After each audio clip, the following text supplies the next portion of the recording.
Lieutenant Jennifer Beavers, and I will be your mess director for this year's California Wings Summer Encampment. I wanted to take a minute to introduce some of your cadre. First, we have Cadet Second Lieutenant Patrick Fian, who will be your cadet mess director. We also have 2 deputies. I'm Cadet Second Lieutenant Ian Hines. I'm Cadet Second Lieutenant Eric Beal, and we are your Deputy Directors of Mess. So, this is an introductory video for you to watch to familiarize yourself with some of the equipment and procedures that we use here in mess to accomplish a huge job.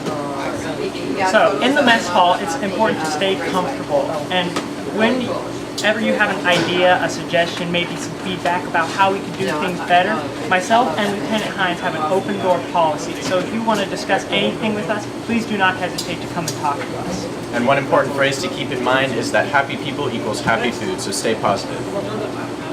That's absolutely right, sir. Thank you very much for watching this video, and we'll see you in 2 weeks. Hi, welcome to Building 839, Edens Hall. Come on in.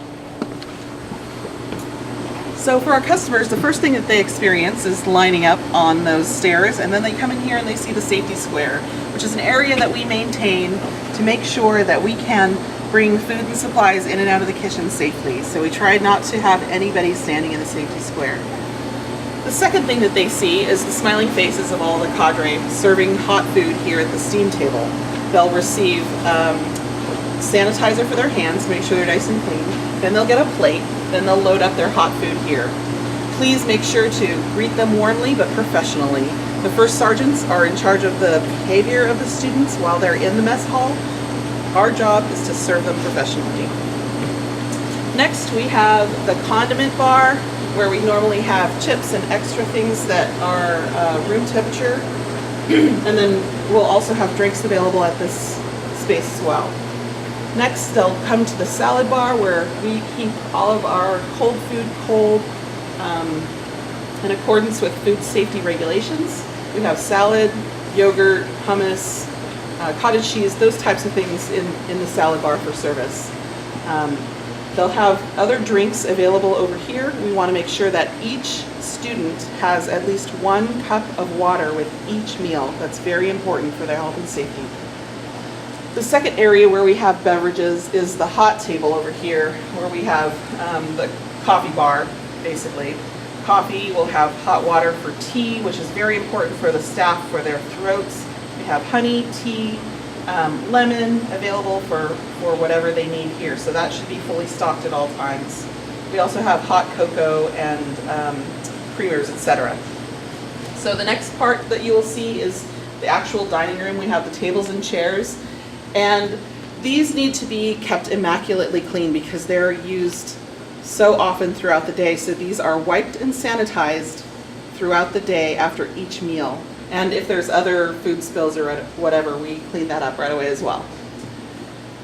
We're just going to walk down the dining room here, and once the students have finished their meal, they will stack their plates as you see here, and then throw away whatever other garbage they need to throw away. The last thing I wanted to mention before we leave the dining room is the restroom. So this is going to be for staff and cadre only. And one of the biggest food safety things that you can do for any kind of dining establishment is have a clean, immaculately clean, and working restroom for your staff and cadre. They'll then exit these doors here and form into their flights until the next time we see them. Well, you saw the front of the house in Building 839. Now we're going to go into the back of the house. Welcome to the kitchen of Edens Hall. So first thing is we have the other side of the steam table where we keep all of our hot food above 140 degrees. Make sure that everything is completely safe that we serve. The second thing that we have is the ice machine. The next thing I'd like to talk about, this is very important, is a central part of our kitchen, is the island. So this is where we keep a lot of our dry supplies. This is the hand washing sink to make sure that we all stay completely sanitary. You'll wash your hands a lot of times during the day. The rest of this island area is prep area. So if you're chopping vegetables or anything that is going into what we're cooking over there. What you'll be doing is you'll set out a chopping station, finish with your task, and then clean it up for the next person to be able to use the area. There's a lot of turnover in this area, so it's important that we keep it as clean as possible when we're not using it. We have our first refrigerator over here where we keep a lot of our supplies, and a freezer as well. So don't get these two mixed up. We don't want to freeze the salad. Again. Right here you can see Captain Miller preparing some cheese for lunch. And here's the prep sink. So we have two sinks on the island, the hand washing sink and the prep sink. Please wash your hands only over there, and please only prep food in this sink. The next thing that's very important is the utensil rack. So this is where the hotel pans, sheet pans, and all the utensils we use to prepare and cook the food and serve it will be housed. The next thing that we have back here is an important area as well. It just looks like a closet, but it's a very special pantry where we keep a lot of our food. And when you enter through the back door here, this is where you will be stowing your EDU or ADU blouses and your boots to change into your modified uniform. We have mopping gear back here, which we will use, and then this is the back door where we receive supplies. Over here we have a storage area where we will be keeping a lot more food, and then we move on to the dishwashing station. This is where we hose off a lot of our larger dishes, and then they go through this commercial dishwasher. We have a drying rack over here where they're air drying. It's important to not cloth dry things. They have to be air dried to meet food safety and hygiene standards. And then next we have our 3-compartment sink where we wash, rinse, and sanitize all of our dishes. Next we have the slicing station for big pieces of meat. And then we move on to the ranges, stoves, and ovens. So here you can see we have the ranges, we have 2 ovens down below, and then we have a big 3/4 inch flat top where we can cook mostly pancakes and French toast. Next we have the tilt table, which we use for a lot of soups, stews, and sauces. So you can see that it tilts, and that's why it's called that. We also use it as a flat top as well. But it has a lid that closes, and you'll get to know this and clean this well. Next we have our 2 convection ovens. We have these to roast our meats, basically, or bake desserts, and then we also use this to keep extra food hot to feed the steam table when we're feeding people during service. Lastly, we have 1 more refrigerator where we keep meats and dairy together, and any other special food items that we're storing for staff or cadre. So that's it. Thank you for coming. Now I'm going to be talking to you about some of the cutting implements that we use in mess and how to use them. So the first one I'd like to introduce are the 2 serrated knives. This was an offset serrated knife. This is a straight serrated knife, mostly used for big bulky items and bread. This one is a nice big chef's knife. You'll notice the different types of knives are named differently based on their blade shapes. So this has a long tapered blade used for slicing. This one is a santoku, Japanese style knife, also good for slicing. This is a fillet knife, also can be used for fruit and things like that where you need smaller, precise cuts. The next one that I wanted to introduce is this is called a bench knife. Some people call it a scraper, but I prefer you call it a bench knife. It's for dividing dough mostly, or picking things up and transferring them to another vessel. The next one is the pizza cutter. We use this often to cut brownies and Rice Krispie treats as well. The last one is your basic peeler type thing. So we use that for peeling. The first thing that I'd like for you all to do when you come in and you have the task of slicing or cutting something is to make sure that you have a nice, clean workspace. The second thing to do that's extremely important for safety reasons is to put a nice, wet kitchen towel down before your cutting board. That makes it nice and secure and it won't slide while you're cutting anything. So you choose whatever knife is appropriate for whatever you'll be cutting. Today I have some bananas, tortillas, and radishes. So one of the things that we do is we divide up bananas usually so people can take half if they want.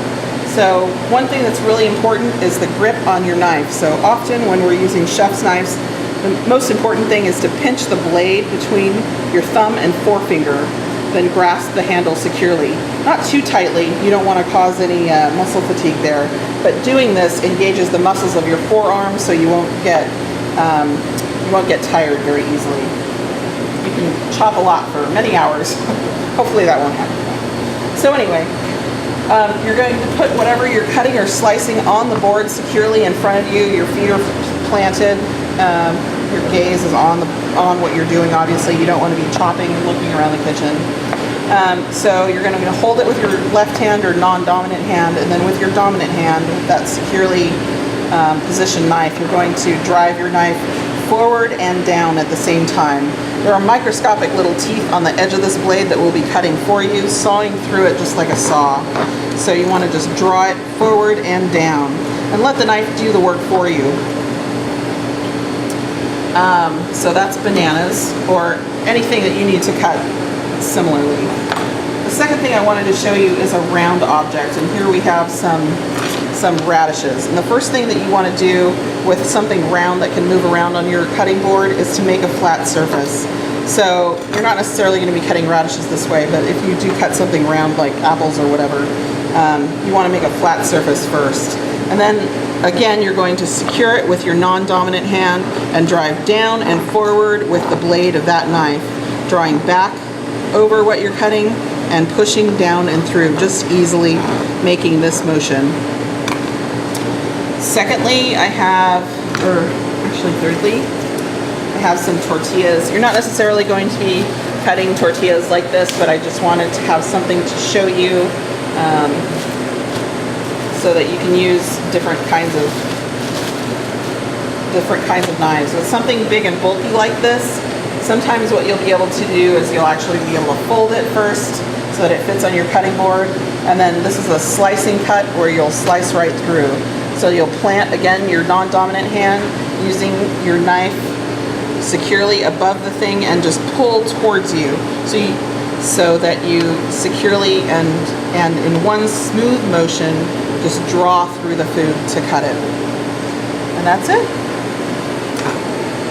Once you're done with your task, make sure that you throw away any of things that we're not going to serve, that the food is nice and clean and secured and either refrigerated or kept warm or put on the line, and then clean up your entire workstation and make sure it's ready for the next person who needs to use it.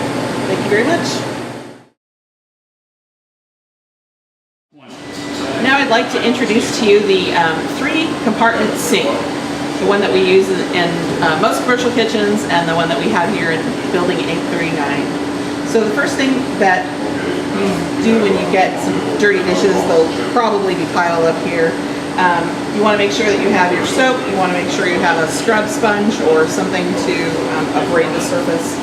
First of all, we will always have a wash, rinse, and sanitize tub set up. They're not full today, but that's what we will have them during encampment. So this will be stocked up with hot, soapy water, but not above 110 degrees because that can injure your hands.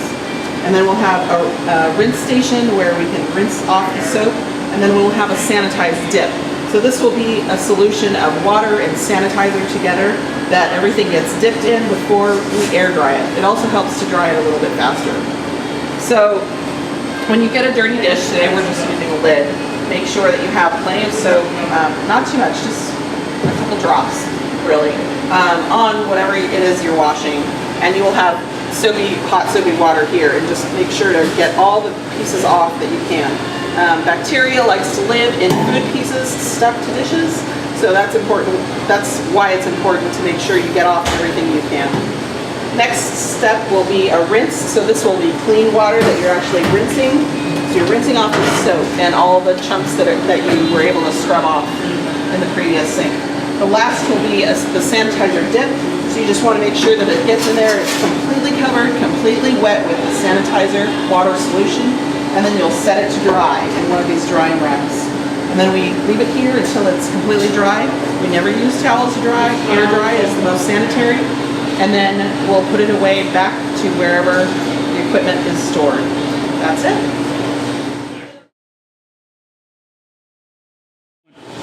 Hello.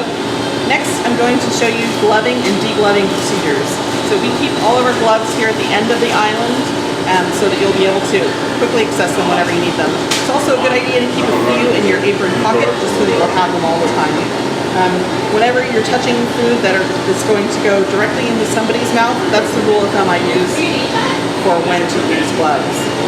During regular kitchen procedures, we don't have to have them on all the time. So the very first thing that you're going to want to do if you're using gloves is to wash your hands. So you're going to wash your hands with warm soapy water, make sure they're nice and dry, and then you'll apply your gloves. So you'll get them from a box, and you'll pull them out, and you'll do your best to apply them quickly and securely. Make sure that they're the right size for your hands so that we don't have any safety issues.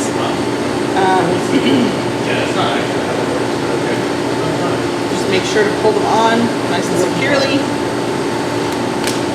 And then you go ahead and do your job, whatever it is. If you happen to drop something and pick it up, please remove that glove and apply a new one. We don't want to have any kinds of floor germs or any kind of pathogens introduced to our food supply. After your task is complete, you've done whatever you need to do with your gloves, and the thing that you want to do to take them off is to make sure that nothing from the outside of the gloves gets spread anywhere around your work surface. So you want to grab something, not the edge, but if you have something gross on your gloves, you want to grab towards the palm of your hand and then slip it off, thereby inverting the glove so that you have the clean interior surface on the outside. You grab that with your dominant hand, and then again, you do your best to make sure that everything that is gross or dirty or germy stays inside the gloves, and you again invert this glove, covering your first glove, so that everything stays inside that packet of gloves. And then you dispose of them, so then you just directly throw them away and get new gloves. Very much. That's how you glove and deglove in the kitchen.